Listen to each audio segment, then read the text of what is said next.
The governor of Florida has made it clear this is no simple cooling. From Jacksonville to Miami, soaring insurance costs, swelling inventories, and prices that have drifted far beyond local incomes are placing real pressure on Florida families. He warns that ignoring these warning signs would be reckless and insists that stabilizing the housing market is now a necessity, not a choice. And that's exactly where we begin today, because behind the headlines, the truth is even darker. Welcome to Housing Market 2025 Top 10 Florida Cities Falling Harder Than Experts Expected. The headlines whisper of a cooling Florida housing market. What a profound understatement. To call it cooling is like describing a Category 5 hurricane as a gentle breeze. In reality, a silent, devastating housing crash is already underway in certain cities, yet the alarm bells remain eerily quiet. We're talking about places where your home insurance premium has doubled, not once but twice this year. Investors, sensing the impending market crash, are initiating a desperate fire sale of properties, a tragic irony in a state often battling floods. Before we jump into our number 10 spot, if you're finding this information helpful in your journey to housing crash, consider hitting that subscribe button. It helps us bring you more crucial content like this. Number 10, Jacksonville. Our grim journey begins in what was once Florida's quiet haven, a working-class refuge from the chaos of the South. But as we navigate the sprawling, often identical suburbs of Jacksonville, a heavy presence hangs in the air, more oppressive than the humidity. It's the sheer number of for sale signs standing like little white flags of surrender on immaculately manicured lawns. The data confirms this unsettling observation. Zillow reports that housing inventory here has surged by over 25% in the last year alone. This isn't a healthy real estate market balancing itself. It's a silent, panicked rush for the exits. Where have all the buyers gone? They've seemingly vanished. Redfin's latest housing market update reveals that home prices have nearly flatlined, and a staggering nearly a third of all sellers are forced to slash their asking prices just to attract a single offer. This is the classic ominous recipe for a brutal downturn. Supply is rocketing skyward while demand has fallen off a cliff. The most insidious aspect, it's a slow, grinding squeeze. This isn't a dramatic, headline-grabbing real estate crash, not yet. Instead, it's a quiet, insidious decline, bleeding residents dry with 1,000 tiny cuts. The insurance bill quietly jumps 40%. The property tax assessment lands like a punch to the gut. The homeowners association fine for the wrong shade of beige mailbox. The median home price remains stubbornly disconnected from the average local income, creating a mathematical impossibility for first-time buyers. Here, the dream of an affordable Florida is dying a slow, painful death, one overpriced and unsellable house at a time.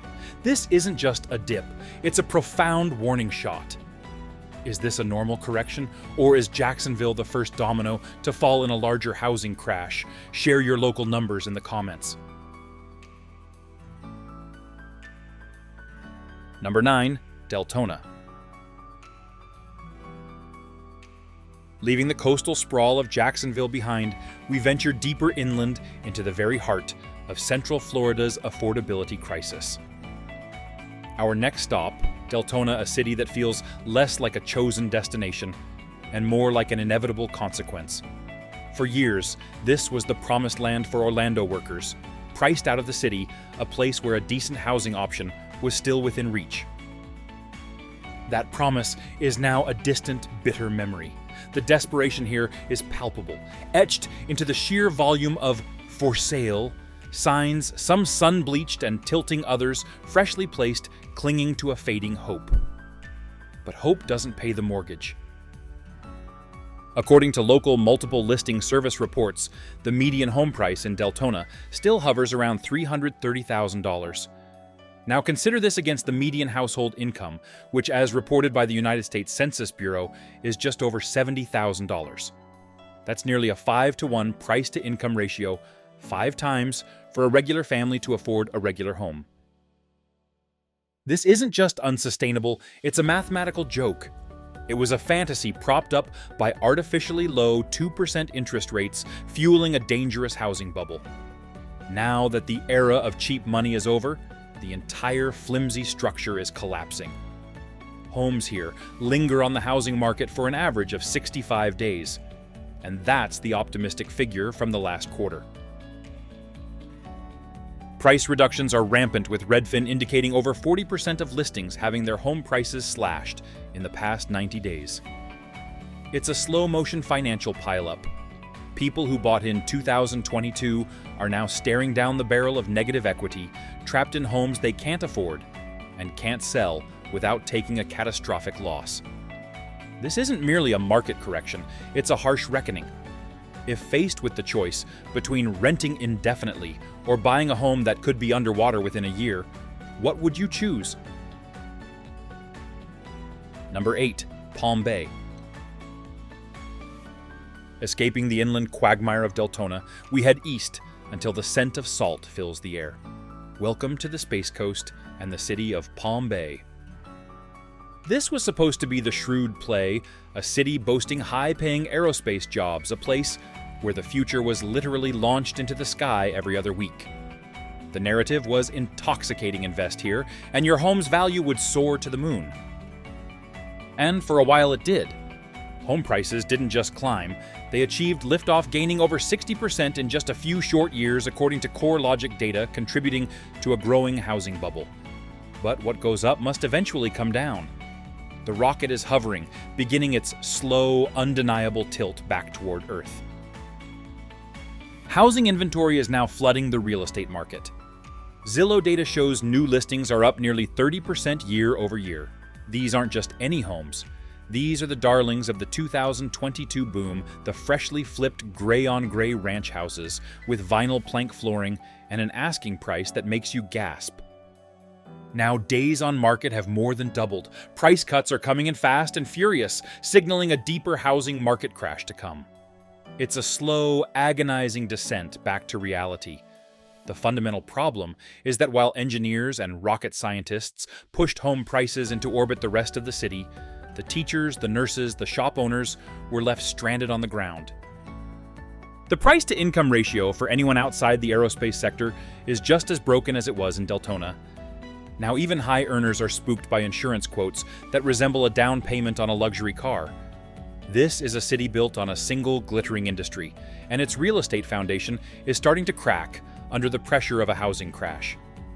Is this still paradise, or just an expensive prank with palm trees? Number 7. Orlando. We leave the coast and head into Orlando, the city of fantasy, where dreams can just as easily turn into financial nightmares. Past the theme parks and tourist traps, the real horror sits in sprawling subdivisions nearby. These neighborhoods were ground zero for the investor rush that inflated the housing bubble. Hedge funds and Airbnb hosts snapped up whole streets, converting family homes into mini hotels. Now, as the market shifts, they're unloading them in bulk. AirDNA data shows a surge in short-term rental listings as bookings drop and rules tighten, thousands of homes hitting the housing market at once. Redfin confirms sharp listing spikes in investor-heavy zip codes. It's a tidal wave of supply colliding with buyers already priced out. Median prices stay absurdly high, while incomes barely cover rent, let alone a $300,000 mortgage and bloated insurance. The magic is gone. What's left is a city of overpriced houses never meant for locals. This is what happens when housing turns into a casino. The cards eventually collapse. So which market feels riskier, the investor implosion here or Jacksonville's slow decline? Number 6. Port St. Lucie. We escape Orlando's investor swamp and head south to Port St. Lucie, the city once splashed across every real estate headline. Back in 2023, Zillow called it one of America's hottest markets, a boomtown for remote workers and retirees. Equity soared, energy buzzed. Now, driving past its planned communities, the silence is deafening. We pull over, check Redfin, and jaws drop. Inventory up 55% year over year. That's not a slowdown. It's a housing market slamming into a wall. Just 18 months ago, bidding wars raged before signs even hit the lawn. Today, homes sit for over 2 months, triple the time at the peak. The frenzy was fueled by out-of-state cash and fear of missing out. But the fine print was ignored: $500 homeowners association fees, rising property taxes and insurance bills with an extra zero. The dream has ended. The party is over, and now homeowners face the bill. When your dream home turns into a financial nightmare, do you sell and cut losses, or hold on and hope for a miracle? Number 5. Fort Myers. We cut across the state, leaving the Atlantic for the Gulf. Our next stop, Fort Myers, still scarred by Hurricane Ian. Blue tarps, half-finished repairs, and empty lots mark the city like missing teeth. It's a place of resilience, but also a brutal paradox. The cruelest twist: that storm briefly fueled a real estate bubble. Displaced families holding insurance checks fought over the few intact homes. CoreLogic data shows prices soared in that tragic moment, creating an artificial market peak. But that was then. Today, the money is gone, contractors have left, and the market is crashing. Local realtors report sales at a crawl and inventory nearly doubling in a year. The sugar rush is over. Insurers have fled, and the few still here demand $10,000, $12,000, even $15,000 a year, basically a second mortgage. The market isn't just cooling. It's suffocating under unbearable insurance costs. If that sounds grim, the next city is worse: a financial horror where homeowners are literally walking away. And we're almost there. Number 4. Northport. We head a little farther south, where hurricane scars give way to something newer and more unsettling. Welcome to Northport, the poster child of Florida's speculative boom. Not an old town, but a sea of subdivisions, cloned across the landscape like copy-paste. The pitch was affordable luxury, and thousands bought in: retirees, remote workers, young families, all believing they'd found a loophole. But that loophole was a trap. A local broker drops the bomb: average home insurance premiums here are now 5 times higher than 3 years ago. 5 times. A $300,000 house now costs like a $500,000 home in a safer state. Affordability, the very promise of this city, has vanished. Zillow shows prices hitting a ceiling: listings, sitting inventory swelling, and price cuts spreading. The model depended on cheap insurance and endless buyers. Both have collapsed. The homes may be new, but the foundation is rotten. The housing bubble is already deflating. So what's next? A slow bleed or a sudden crash? Number 3. Cape Coral. We cross the bridge into a city that bills itself as a waterfront wonderland. From a distance, it almost looks the part. 400 miles of man-made canals snake through the neighborhoods, a boat docked behind every other house. It was the boater's dream, the retiree's paradise. A paradise, it turns out, built on cheap insurance and a prayer. Now it's the epicenter of Florida's financial apocalypse. This isn't just another stop on our tour. This is ground zero. If you truly want to understand why Florida's housing market is breaking, you come to Cape Coral, where the real estate crash is unfolding dramatically. This is where insurance companies didn't just raise rates. They packed their bags and left town. Local news reports are filled with harrowing stories of homeowners whose premiums jumped from $4,000 a year to $20,000 a year, or who were dropped entirely. The reasons are chillingly simple: catastrophic hurricane risk, rampant roofing scams, and a city grid that is essentially a welcome mat for storm surge. A new roof here, now practically a requirement to obtain any coverage at all, can cost you $40,000 to $50,000. Let that sink in. The cost of a new roof is now the same as a 20% down payment on the house itself. It's a financial death spiral. So what does this do to the real estate market? Exactly what you'd expect, according to the Cape Coral and Fort Myers. Multiple listing service active listings have skyrocketed, up over 60% from this time last year. These aren't just investors cashing out. These are longtime residents being priced out of their own paid-off homes by the unbearable carrying costs. They're forced to sell into a housing market with virtually no buyers, because who in their right mind would willingly sign up for this? If your insurance bill doubled overnight, would you stay? Or would you sell as this housing crash worsens? Number 2, Fort Lauderdale. We leave the insurance wasteland of the West Coast and head for the high life, or what's left of it. We pull into Fort Lauderdale, the self-proclaimed Venice of America, and it sparkles. It gleams, mega yachts are docked behind waterfront mansions, and the sun reflects off the endless canals. From a distance, it appears to be a billionaire's playground, a city dripping with so much money, it must be immune to the problems plaguing the rest of the state, right? Oh, you sweet, innocent summer child. The gloss here is merely hiding a deep systemic rot. First, the immediate problem, according to Redfin's latest housing market update, the supply of single-family homes for sale here has shot up by nearly 30% year over year, a 30% jump in a luxury real estate market. That's not a correction. That's a silent alarm bell that only those running for the exits can truly hear, a clear housing market prediction of trouble. But the real terror isn't in the market data, it's in the tide charts. According to the National Oceanic and Atmospheric Administration's latest projections, this city is looking at another foot of sea level rise by the year 2050. That's not a forecast, it's a death sentence for much of the housing. They call it sunny day flooding. Here, the most cheerfully dystopian phrase imaginable. It's when the ocean literally backs up through the storm drains and floods the streets on a perfectly clear day. And yet, the median home price is still, $700,000 for a property that's actively being reclaimed by the Atlantic Ocean. You're not just buying a house, you're buying a front row seat to a slow-motion disaster. And you're paying a premium for the privilege as the housing bubble begins to burst. Which is the bigger gamble, buying a home in a hurricane zone like Cape Coral, or one in a rising flood zone like this, facing an inevitable real estate crash? Number 1, Miami.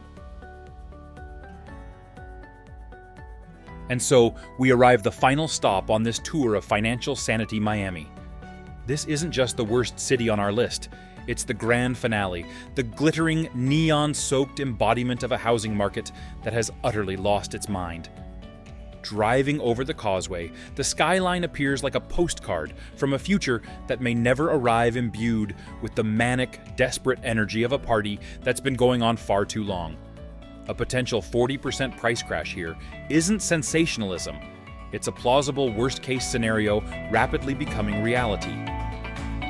Basic economics fails. The median home price soars past $700,000, while median household income is barely a tenth, creating a mathematically impossible housing situation and a fragile housing bubble for most. Accelerating this housing crash, major insurers are now refusing new policies for coastal single-family homes, not merely raising rates as documented by the Miami Herald. An effectively uninsurable million-dollar home becomes unsellable for most, especially those needing a mortgage. The smart money is fleeing. Zillow reports increased listings in luxury zip codes as investors pull out, understanding the National Oceanic and Atmospheric Administration's sea level rise charts predict half the city could be underwater within their lifetime. A 40% real estate crash isn't an arbitrary figure. It's the inevitable outcome when desperate sellers crushed by impossible insurance costs find a real estate market with zero buyers, a brutal liquidity crisis, and the true cost of ignoring reality.